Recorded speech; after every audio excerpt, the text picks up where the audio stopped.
దయగల వారిపై దయ చూపించును, కఠినుల ఎడల వికటము చూపును.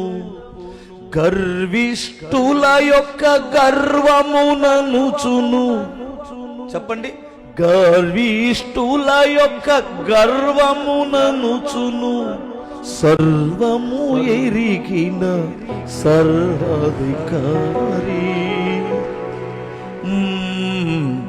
సర్వము ఎరిగిన సర్వాధికారి యెహోవా.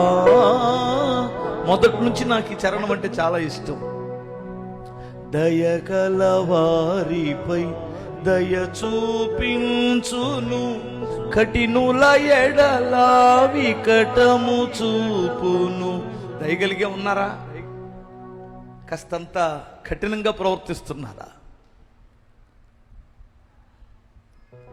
కొన్ని విషయాల్లో కఠినంగా ఉండాలి, కానీ వాళ్ళు వచ్చి కన్నీళ్లు పెట్టిన వెంటనే, క్షమాపణ అడిగిన వెంటనే ఎంత ఫాస్ట్గా కరిగిపోవాలంటే, ఈ అన్న ముద్దకి వేడి తలిగితే ఎంత స్పీడ్గా నెయ్యి గడ్డగట్టిద్దా? నెయ్యి గడ్డగట్టిద్దా? కొంచెం పేరుకుపోయిద్దా? ఆ నెయ్యి పేరుకుపోయినప్పుడు వేడి తగలగానే కరిగిపోయినట్లు నీ హృదయం అంత స్పీడ్గా కరిగిపోవాలి.